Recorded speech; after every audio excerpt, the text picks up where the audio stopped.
all the armies that went to war in August 1914, none was so well equipped with artillery as was the German. German army doctrine of the time envisaged artillery playing a fundamental role in breaking the enemy's line. The German artillery arm was to remain forcefully impressive throughout the conflict, introducing many new designs during its course.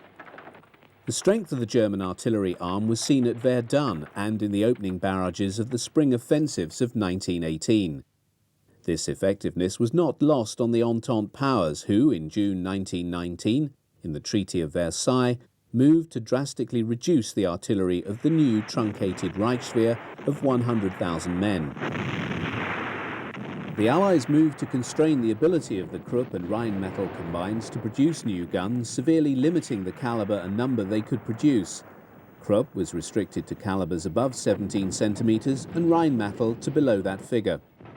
As with other forbidden research on new weapons, these companies shifted their design teams abroad to undertake such work in secret.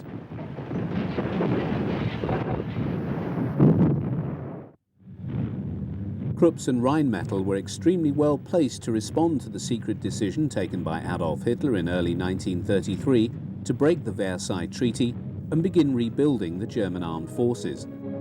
The ambitions of Germany's new leader required a massive expansion in the types of guns and in the quantity of artillery needed. While many of the artillery types that were to see service throughout the war were already designed and in the process of being placed into production, the design teams in both companies now turned their fertile minds to addressing new challenges.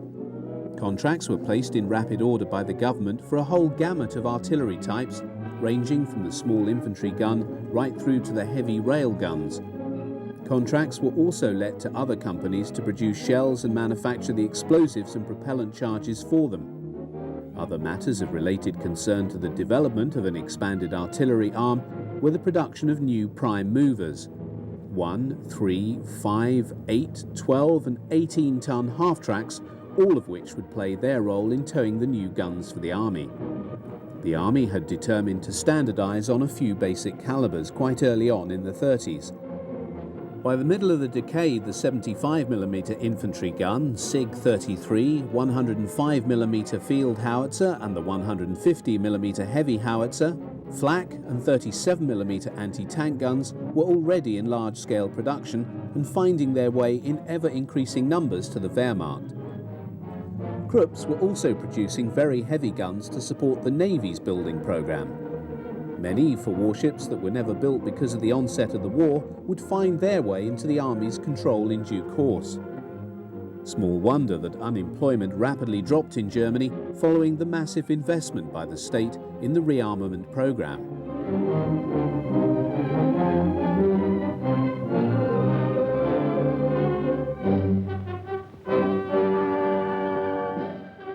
The only problem for the army was that it banked on a short war. Once Hitler publicly renounced the Treaty of Versailles and announced the rebuilding of Germany's armed forces, he could not resist flaunting their growing power in public displays designed to both awe and intimidate. Pride of place in these displays went to the big guns whose size made them very potent symbols of the growing might of the Wehrmacht. Within a short time, these same weapons would be pounding armies and cities from the deserts of North Africa to the cold and desperate snowy wastes of northern Russia. These were not artillery pieces designed for show, they were meant for war. The term infantry gun was employed by the German army for those weapons designed and issued specifically for service with infantry formations. Like many of the artillery weapons used by the German army in the Second World War, the 75mm light infantry gun 18 was designed before the Nazis came to power in 1933. Its origins lay in the years following World War I, when the Reichswehr was absorbing the lessons of that conflict. One of these was that infantry needed a light artillery piece to move forward in their advance to give them close support when dealing with enemy defences. This weapon was first issued in 1927 and was still seeing widespread service in 1945, even though by that date it was being supplanted by heavy mortars in infantry units. The IG-18 saw service on all fronts and in all theatres wherever German infantry were engaged. Its light, small design saw it readily adapted for use by mountain troops.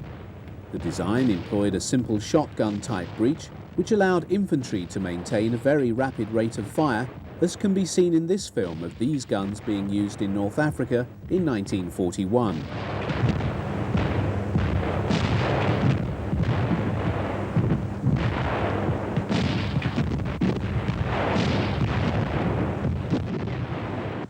The barrel had an elevation from -10 degrees through to +75 degrees. At its most extreme elevation, the IG-18 could deliver effective plunging fire. Maximum range depended on ammunition type, but it was possible for it to shoot out to a maximum of 3,880 yards. The gun was pulled either by horse or towed by light trucks or one-ton half-tracks.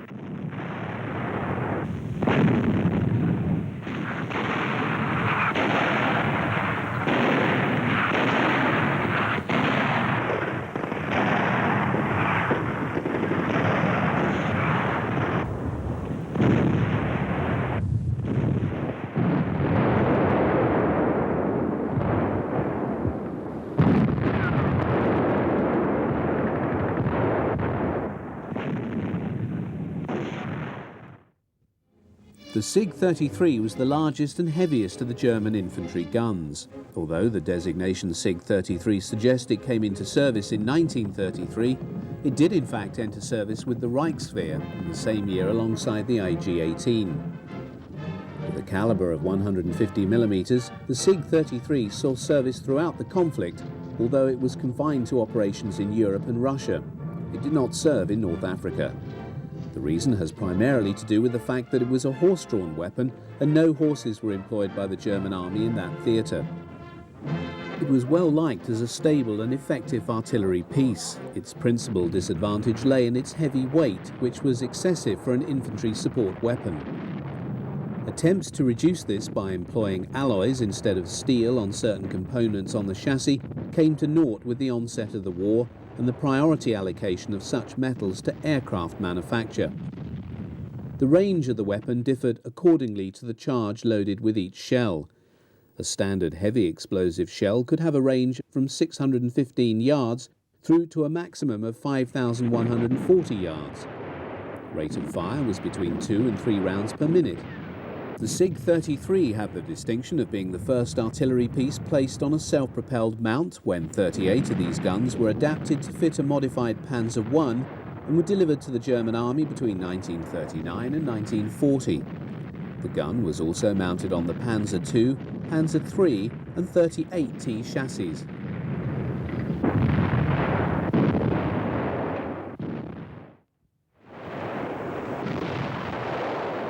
Seeing service in all theatres and on fronts where the German army served, the 105mm light field howitzer 18 was the standard artillery equipment at divisional level.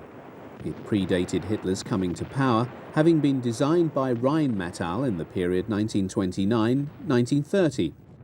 A number of years were to elapse before it entered service with the German army in 1935.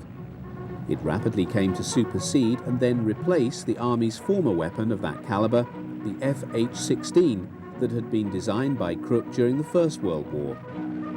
The design, although modified, was to remain in service and production through to 1945. It was well thought of by those who operated it. Its principal virtue was that its crews found the weapon easy to operate and maneuver. Its split trail design allowed it to be manhandled quickly, as can be seen in this film. One of its primary virtues was that it was extremely reliable. This was especially important after 1941, when the climatic extremes in the Soviet Union required that weapons work on demand, whether temperatures were in the high 40s centigrade or many degrees below zero. The gun could be depressed to an angle of -6 degrees and elevated to a maximum of +40. Range, as with most weapons, was dependent upon the power of the charge used. With a maximum powder charge, the F-18 could fire a 32-pound high-explosive shell out to 11,675 yards or 10,675 meters.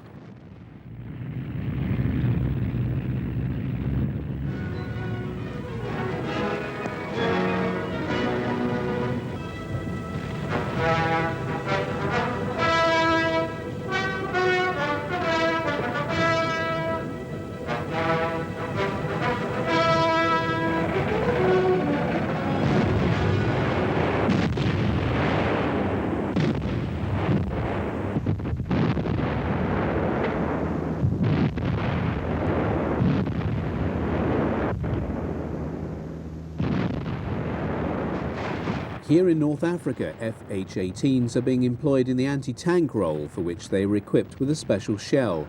The original 10-cm Panzergranat shell was later replaced by the more effective 10-cm Panzergranat red shell. Either could reach a maximum range of 1,640 yards and penetrate the frontal armour of many Allied tanks.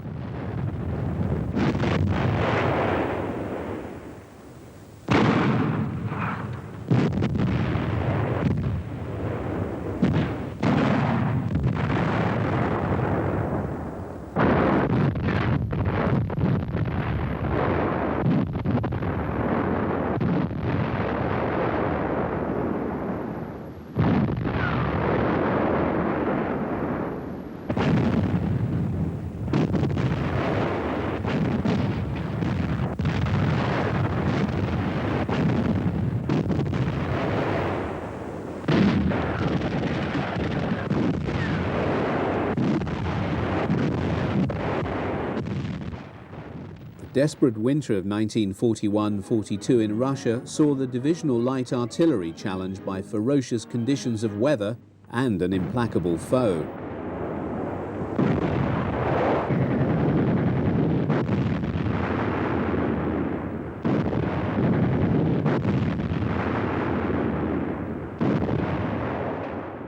Having been caught by the Soviet winter, which in 1941 was the worst for some 50 years, artillery crews had to contend with bitter cold.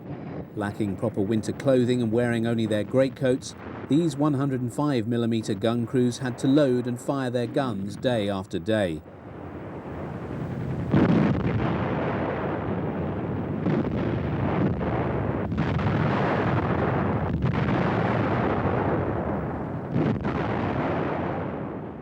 As with its heavier stablemate, the 150mm howitzer, the Achilles heel of the FH-18 was its lack of mobility.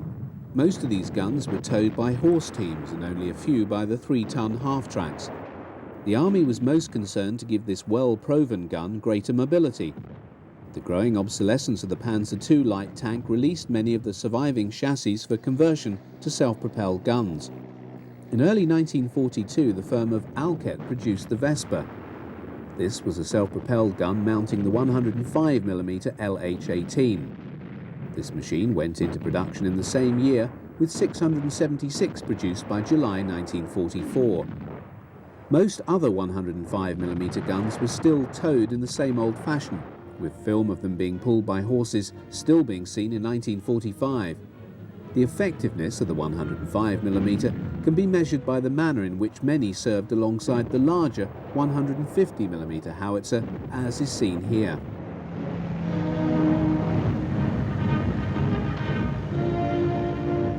Artillery proved especially important in the savage winter of 1941-42.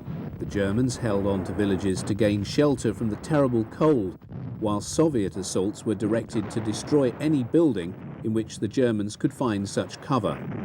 German artillery, however, proved highly effective in destroying these Russian assaults.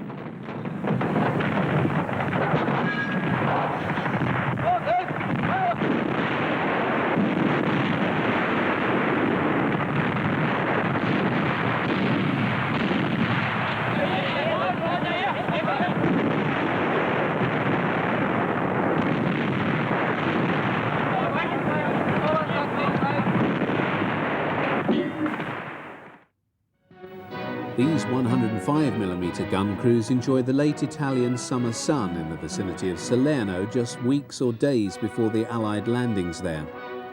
The late model LH-18s mounted a muzzle brake to permit the gun to fire shells of greater power and range.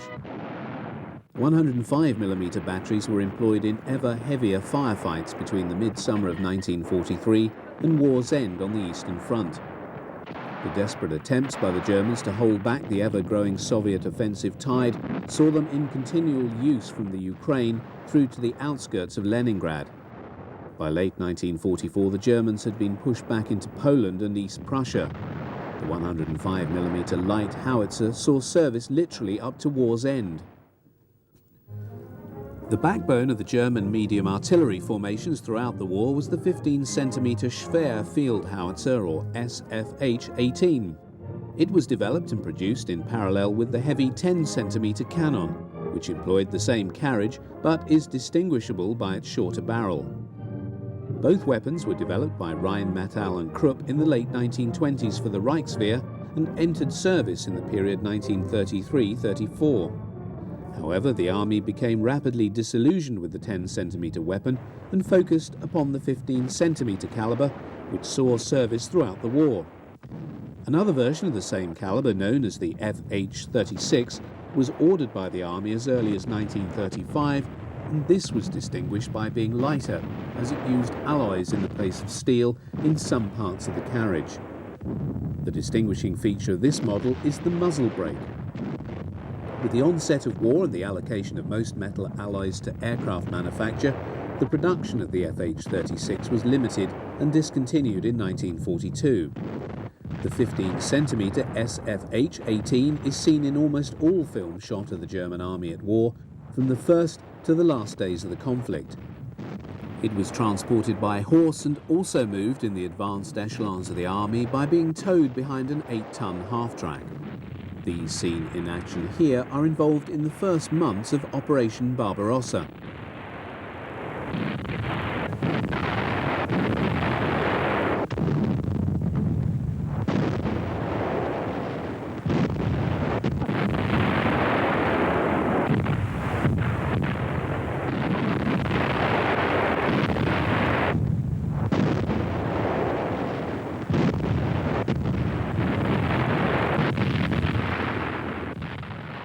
It was the ability to rapidly move heavy artillery and keep it in striking distance of the panzer spearheads that allowed advanced tank formations to call upon heavy artillery support when faced with obstacles it was unable to remove. Having such weapons close to the moving front was also discovered to be psychologically most effective. The performance of this 15-centimetre gun was, as always, dependent upon the charge and shell type. The standard high-explosive shell weighed some 43.5 kilograms. When propelled by a single bagged charge, its range was some 4,000 yards. When employing the maximum charge, the gun's range was boosted to over 14,000 yards.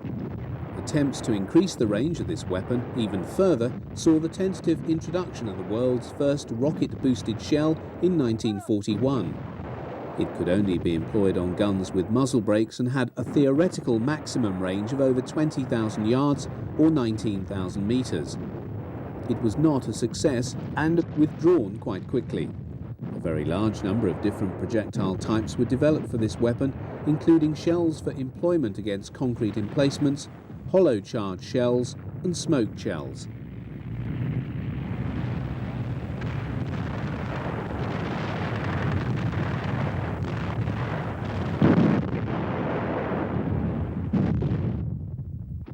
The German artillery arm suffered exceptionally heavy losses in the years 1941-42 during the course of the campaign in Russia.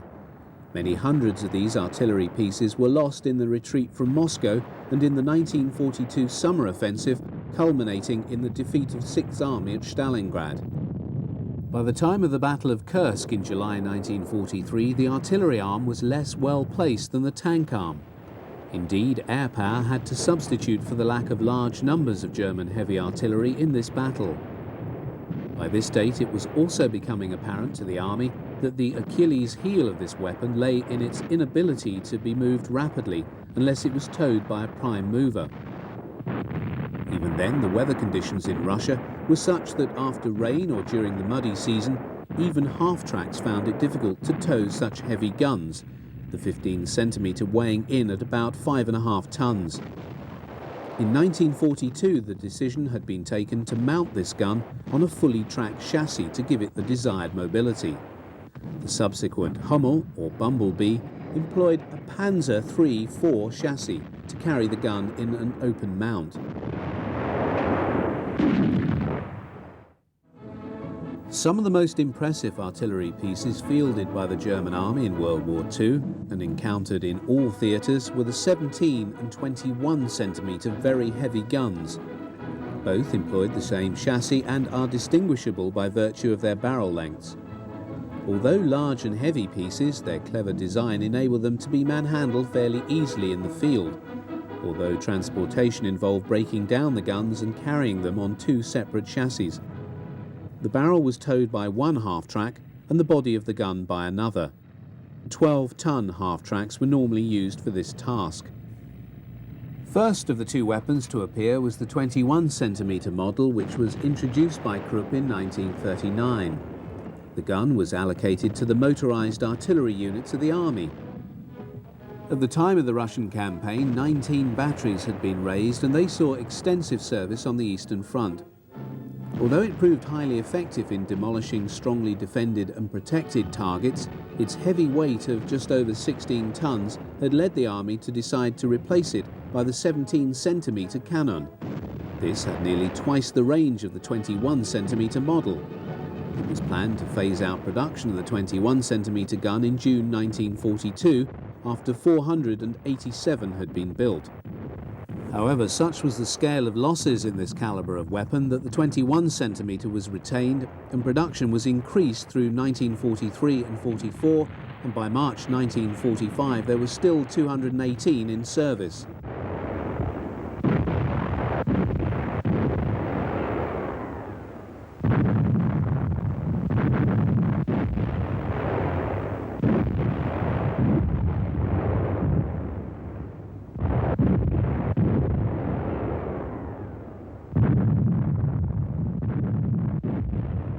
The 21-centimetre model had an elevation of between 0 and 70 degrees and a maximum range of over 16,000 metres.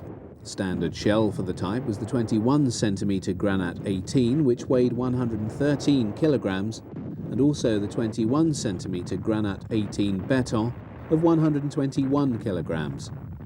This was a projectile specially designed for demolishing concrete emplacements, and a well-trained crew could fire one round every 2 minutes from this weapon. The 17-centimetre weapon named the Matterhorn was introduced into service in 1941. The Army's original criticism of the 21-centimetre was that it was too heavy, was not in any way alleviated by the introduction of the Matterhorn. It weighed in at 17¼ tons.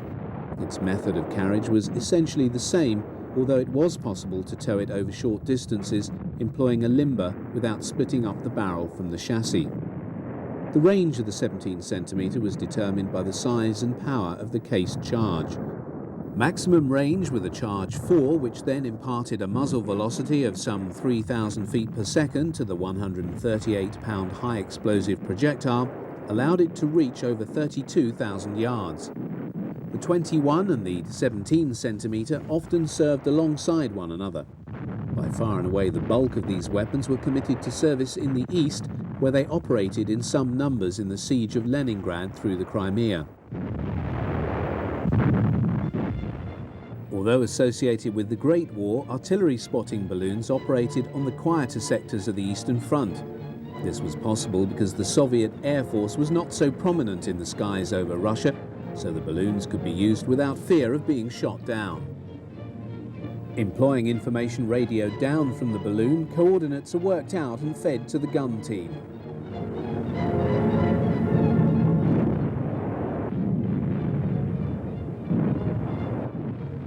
There were occasions when K-18 and K-21s were employed alongside Flak 88s and 150mm artillery pieces, and not just operated by themselves.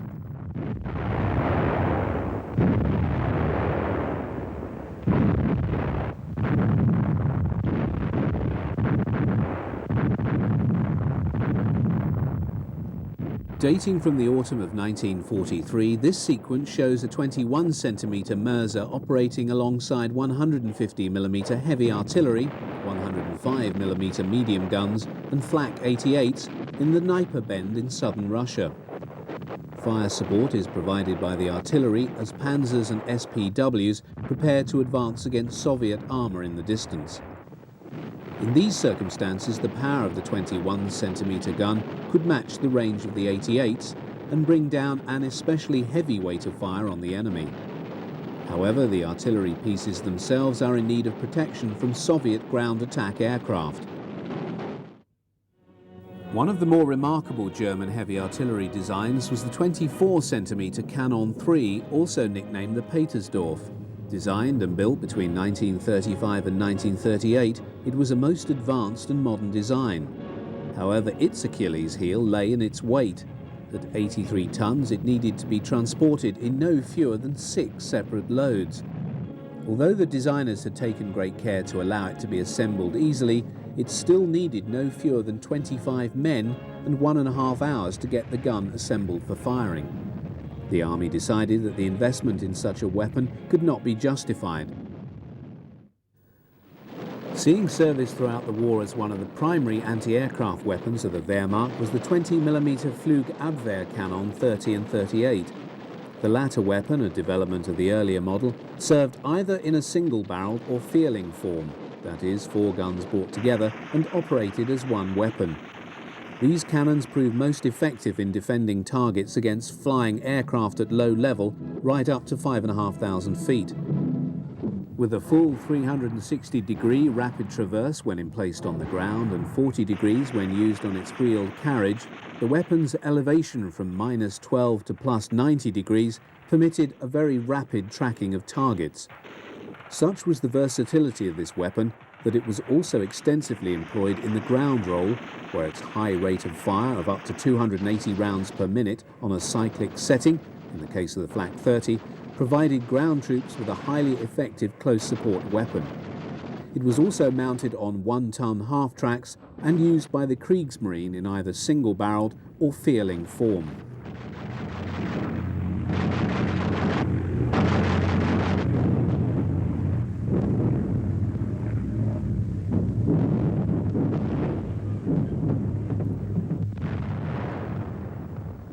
The Flak 30 was first introduced into Luftwaffe service in 1935, where it was originally towed by the Krupp Boxer light truck.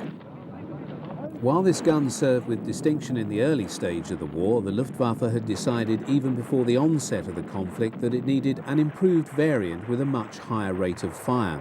So the Flak 38 was raised to a maximum of 480 rounds per minute, although a more practical rate was 220 rounds to save on barrel wear.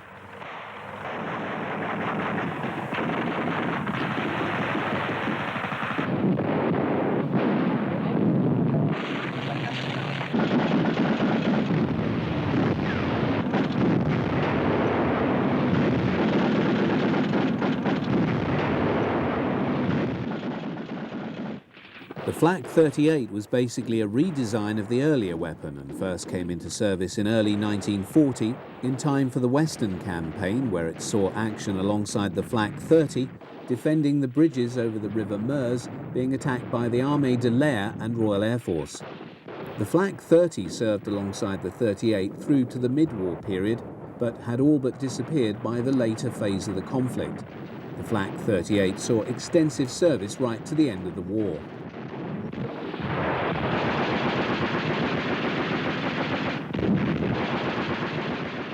The Flakvierling emerged in late 1940 and was a rapid and practical response to the Luftwaffe's need to get more ammunition into the air to raise the probability of effecting the kill of a target. Mounting 4 Flak 38s on one mount enabled the combined rate of fire from all 4 barrels to be raised to a maximum of some 1,900 rounds per minute. However, a more practical rate so as to enhance barrel life saw this come down to about 700 to 800 rounds per minute. The Flakvierling was employed alongside the larger 37mm and 88mm flak guns in the aerial defence of Germany. By 1944, the Luftwaffe had come to the conclusion that 20mm was too small a calibre to be effective against the aircraft being deployed by the Allies and the Russians. It was this realisation that led Hitler to refuse production of the Flak Panzer IV Mobilwagen in 1944 as being a waste of a tank chassis for such a purpose because of the perceived inadequacy of the Flakvierling 38 that was slated to be its primary weapon.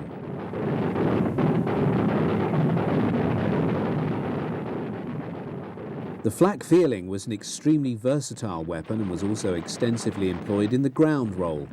When employing armour-piercing ammunition, it could defeat soft skins, armoured cars and thinly armoured light tanks. The Flakvierling was also mounted on trucks and on the 8-ton half-track. The Kriegsmarine also extensively employed the weapon on its warships.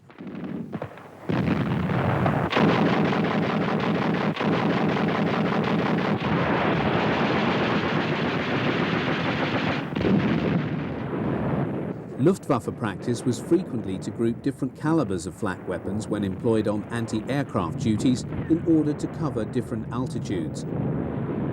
United States Army Air Force P-38 Lightnings and P-47 Thunderbolts engaged on ground attack missions are seen here being fired upon by single-barreled 20mm cannons, Flakvierlings and a number of 37mm Flak Abwehr cannon.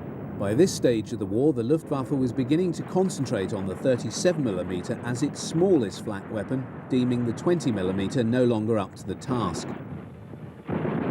Examples of the 37mm flak weapon and its different variants is not at all common in film of this period.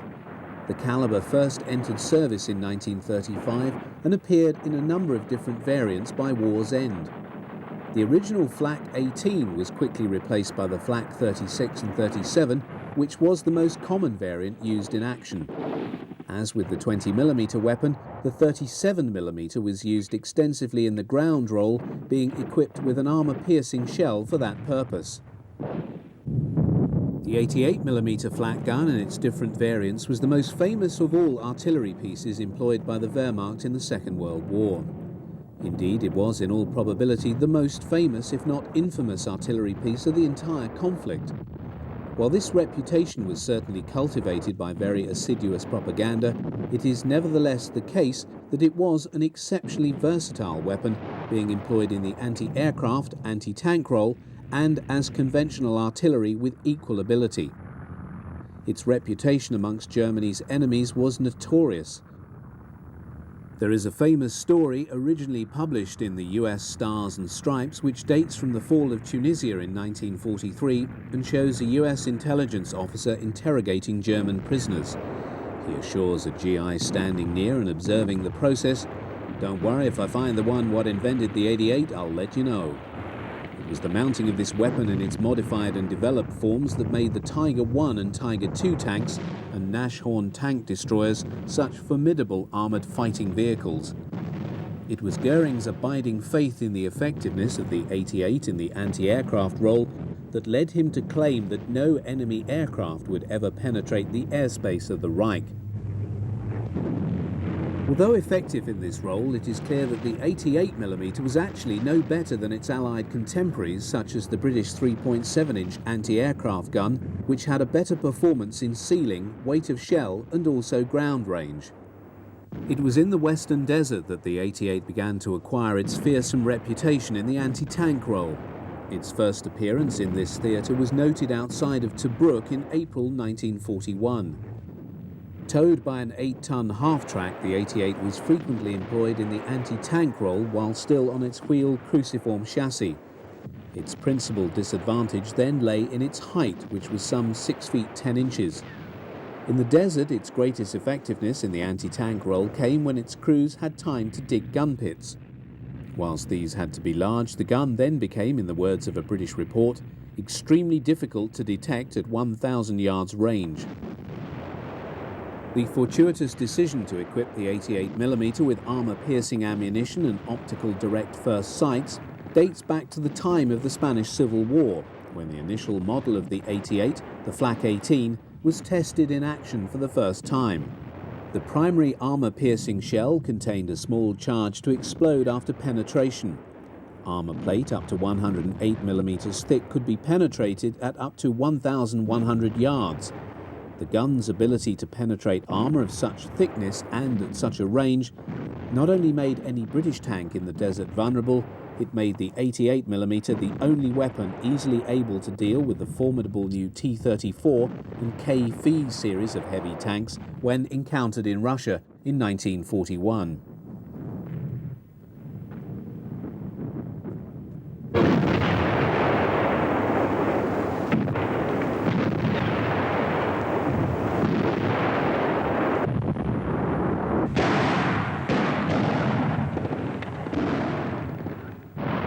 The The 88 was also frequently employed in the conventional artillery role. These Waffen-SS troopers are serving their pieces in southern Russia in the late summer of 1943.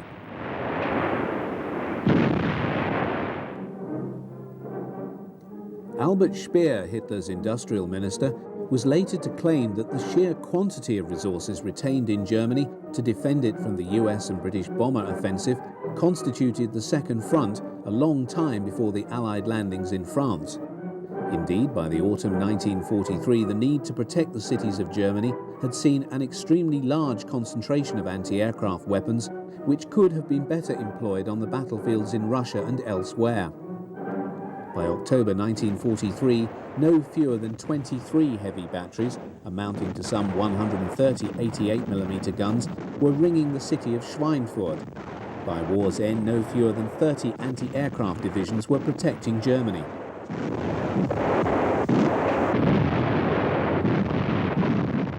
.88 batteries provided a defensive umbrella for German and Italian forces retreating from Sicily across the Straits of Messina in August 1943.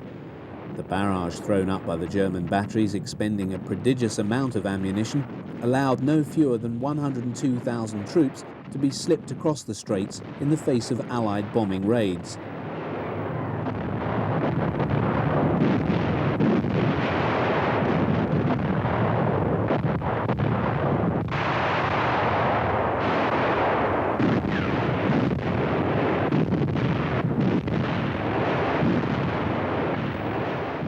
The Allies encountered the 88 throughout the Italian campaign. As the Germans often emplaced their guns in well-prepared defensive positions, the 88 once more emerged as a formidable weapon. From Salerno through to Cassino, the Germans used their 88s to delay the Allied advance. It was in the fighting around the Great Monastery in early 1944 that film of 88 shooting at Allied Sherman tanks was taken. The 88 often proved to be the nemesis of this Allied tank, which by this date and through to war's end was to constitute the primary weapon in the Allied tank forces. The frontal armour of the Sherman was vulnerable to penetration to the 88 from some considerable distance. Whether encountered as an artillery piece or when mounted on tanks or self-propelled guns, this particular weapon was to prove exceedingly dangerous to all Allied AFVs. Given its effectiveness, it would be perfectly reasonable to suppose that the 88mm Flak 18 was actually a very new design. In fact, it can be traced back to 1925, and although Krupp and Rheinmetall did experimental work in Germany, much of the design was undertaken by Germans seconded to work at the Bofors factory in Sweden. A prototype was then built in Germany and the gun entered service in 1933. It was blooded in the Spanish Civil War and was most successful.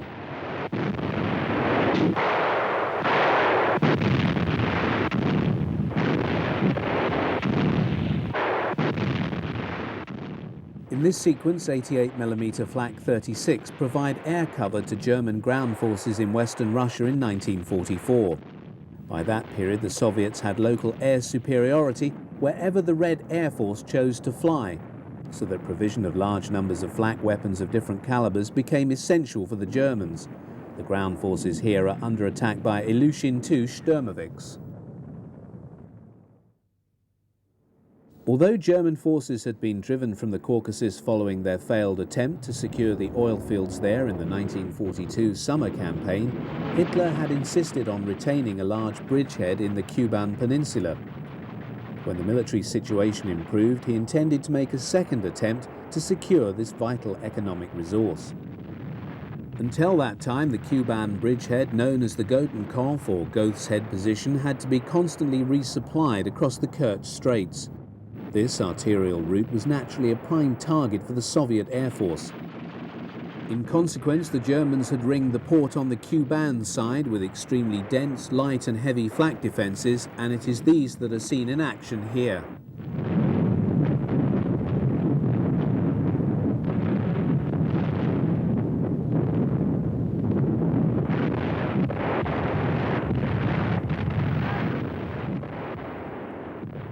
On this occasion, IL-2 Sturmovix are engaged in medium and low-level strikes on the port facilities. 20mm and 88mm flak guns provide a heavy barrage which takes its toll on a number of the Soviet aircraft.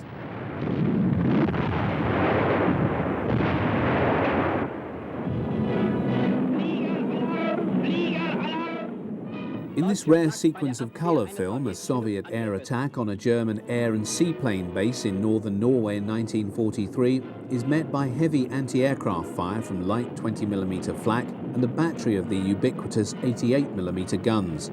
The sequence is effective in showing the communications link between the range-finding team and the gun layers. The relevant information on height, distance and so forth is relayed by radio to gunners who then target the Soviet attackers and fire the guns. Once again, the 88s are successful and they bring down one of the Soviet attackers. Following the destruction of much of Army Group Centre and the pushing back of Army Group North in the late summer of 1944, the Germans found themselves fighting extremely heavy battles with the Soviets. In this excellent sequence showing 88mm flaks operating in the anti-tank role with support from light flak, oncoming Soviet armour is targeted.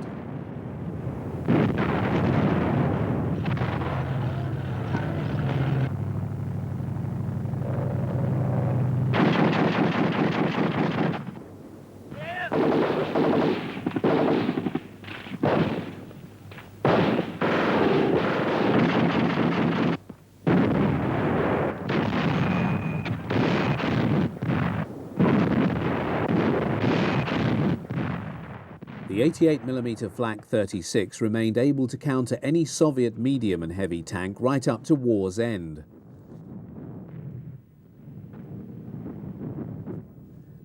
In the face of almost total Allied air supremacy over the Normandy battlefield, from June through to August 1944, the Luftwaffe could only give succour to the German army by the employment of extremely large numbers of flak batteries.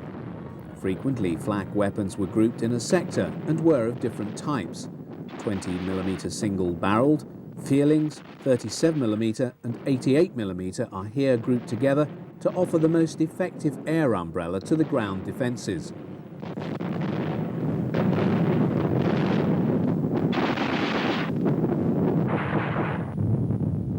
Such were the vast numbers of Allied aircraft that even flak in such concentrations could do little to dent the Allied ability to target German ground forces. Nevertheless, Allied losses were not light, and the German guns brought down many aircraft. Camouflage was mandatory, for Allied ground attack aircraft themselves targeted the flak guns, and as these were unable to move in daylight, were thus vulnerable to bombing. Seen here is a graphic illustration of the effectiveness of flak in dealing with slow-moving four-engined aircraft operating without fighter escort and at low level. RAF Stirlings are seen engaged in resupply flights to surrounded British paratroops in and around the bridge at Arnhem. Because of the contracting defensive perimeters, they need to fly very low over the target area in order to try and ensure their supplies reach the trapped British paras. As such, they're sitting ducks.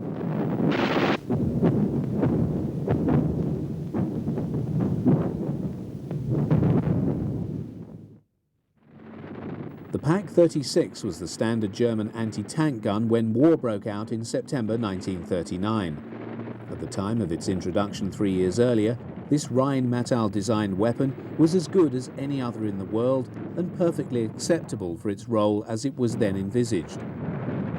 While service in Poland did little to cause the German army to question its effectiveness, its poor performance in the Western campaign against the heavily armoured French Char B and the British Matilda II tanks led to the ordinary trooper labelling it the Army's door knocker.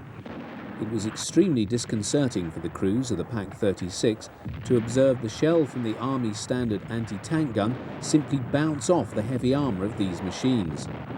This was compounded by a repeat experience when in June 1941 the Germans first encountered the Soviet T-34 and KV-1.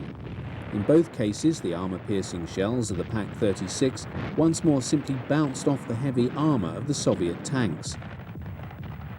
After this, its days as an anti-tank gun were numbered, even though it was more than adequate for dealing with the Soviet BT and T series of tanks.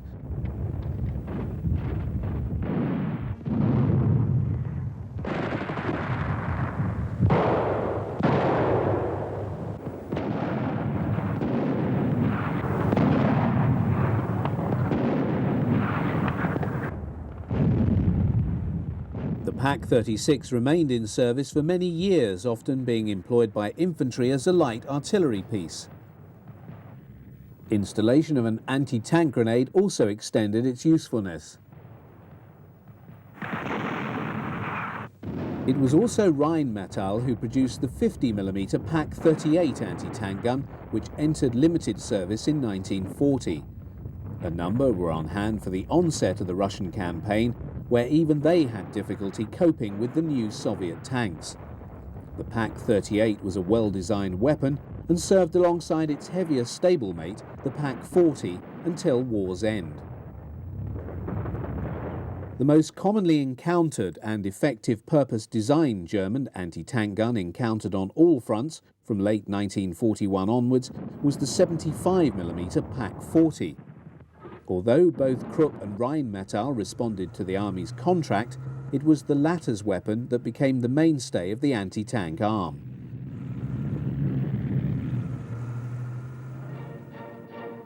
One of the more unusual sequences of film dating from 1943 illustrates a Pak-40 being towed by horses ridden by Cossacks.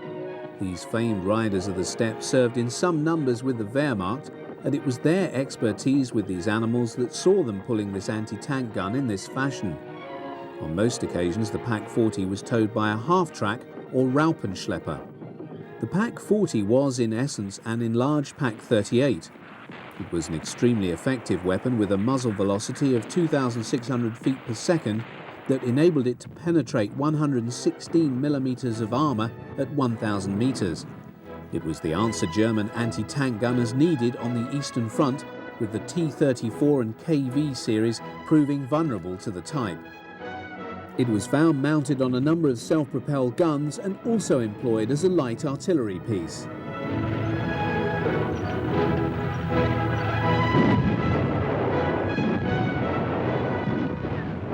Nicknamed the barn door by troops who used it by virtue of its heavy weight and cumbersome size, the 88mm Pak-43-41 was nevertheless a highly effective weapon. Reports from Russia stated that it could defeat Soviet T-34s out to 3,300 yards. Here is a rare shot of a Flak-41 in the anti-tank role.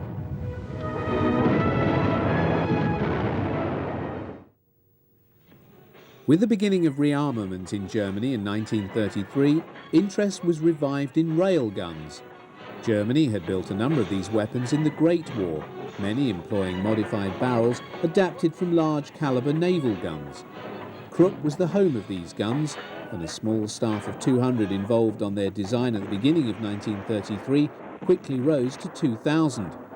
In the 6 years before war broke out, the Germans built a number of new weapons, employing calibers from between 15 centimeters and 28 centimeters. The largest railgun ever built was the 80 centimeter Dora, which was completed in 1942. Most railway guns were used for long-range bombardments of special targets. The influence of First World War design was clearly apparent in the 24 centimeter railgun known as Theodor Bruno. Although begun in 1936, many of its features drew heavily on the design of an artillery piece dating to 1910. The Army placed an order for 6 of these weapons, and all were delivered by 1939. These were deployed in 4 batteries in May 1940. The Theodor Bruno fired a number of projectiles, but a standard high-explosive shell, weighing some 327 pounds, could achieve a maximum range of 22,091 yards when employing a full charge.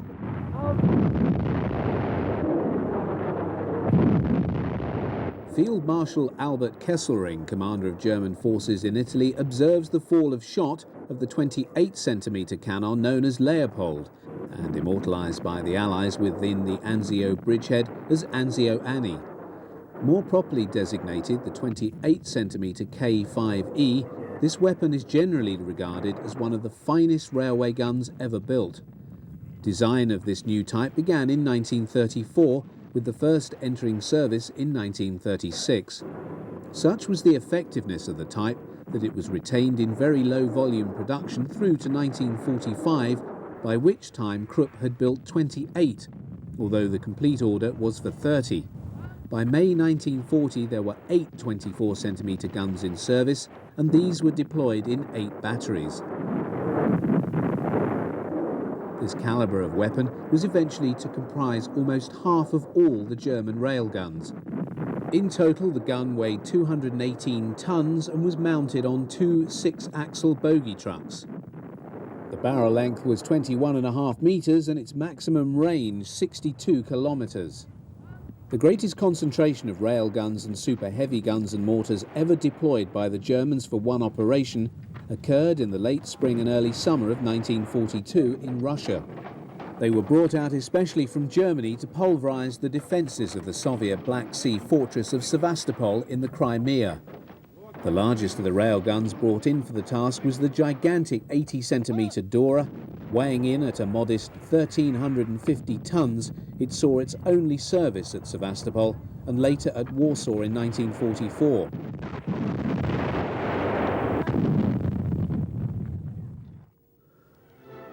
Field Marshal Erwin Rommel is seen here on the Atlantic coast shortly after his appointment to oversee the strengthening of the defences on Hitler's much-vaunted Atlantic Wall of his Festung Europa.